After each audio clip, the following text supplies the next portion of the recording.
Thank you for your very dedicated service to our country and your tireless efforts to find a path forward in the Middle East. Secretary Blinken, what in the world happened with the ceasefire negotiations between Israel and Hamas in Egypt? We were told first that Israel put a very, very good offer on the table with the approval of the U.S. Next, Hamas claimed that they accepted that offer. They blamed Israel for walking away. Then we recently met with the Egyptian ambassador who blamed the failure of those talks on Israel. And today we heard reports that the Egyptians actually changed the terms of the Israeli offer before relaying that offer to Hamas. We have hostage families desperate to see their loved ones. We have no proof of life for the majority of hostages. We have American families desperate for an agreement that will release their loved ones. And now we learn that Egypt, a country we give millions of dollars in aid every year, failed to accurately and honestly convey a good ceasefire offer and then put the blame on Israel when the talks failed.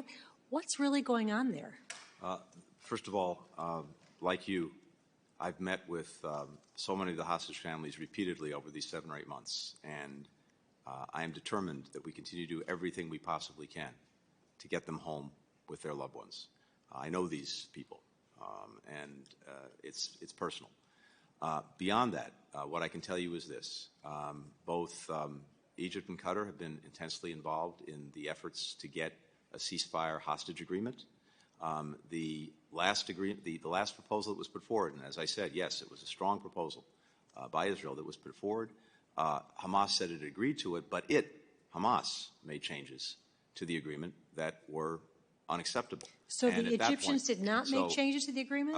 All I can tell you is the Egyptians have been an important partner in this effort, along with the Qataris, and we're continuing to try to get this agreement. I think it's the fastest way, of course, to get people home.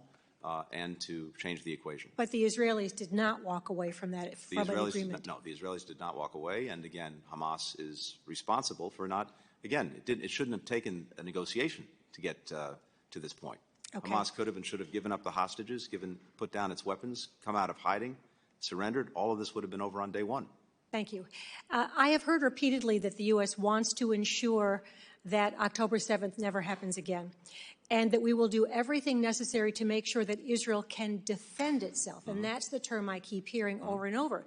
Do you consider Israel's war against Hamas to be a defensive war? Yes, in the sense that it needs to ensure that Hamas cannot do what it did on October 7th again. Okay, and do you consider Israel's fight against Hezbollah to be a defensive fight?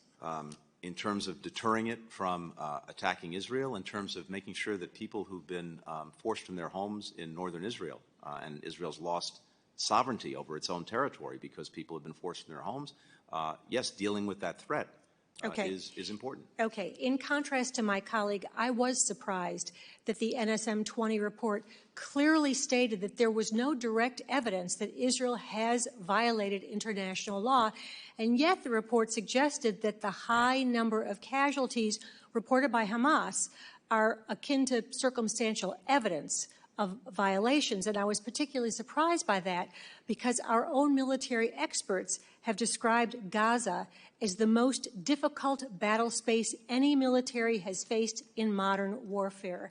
And isn't it reasonable to assume that that is a significant factor for the high level of casualties? It's certainly a contributing factor, and the report makes that very clear. But I think we also have to hold ourselves, and Israel has to hold itself to the highest possible standards when it comes to preventing But there was no clear evidence of violation found, as reported in that report. In individual instances, many of them are being reviewed, both by us and they're being reviewed Israel. by the Israelis, correct? By the Israelis, that's also correct. Okay, I want to move on to another subject. I was recently in Israel. I visited Kfar Aza and the site of the Hamas massacre at the Nova Music Festival. I last night saw the important film created by Sheryl Sandberg documenting once again the horrific sexual violence that was used by Hamas as a weapon of war against Israeli women and girls of all ages. Do you have any reason to doubt that Hamas used sexual violence, rape, mutilation, barbaric humiliation against Israelis as a weapon of war? No. Why do you think so many international organizations have been so slow to condemn that sexual violence, and so many people continue to deny that that sexual violence against Israelis took place? It's a very good question. I don't have an answer for you. Could it be anti-Semitism? Again, I don't want to speculate, but it's a good question. Gentlelady's time has expired. Gentlelady yields back. The chair now recognizes the gentleman from Florida, Mr. Waltz, for 5 minutes. Thank you. Thank you, Madam Chair. Mr. Secretary, here. I just have a simple question for you. Is the world safer under your tenure?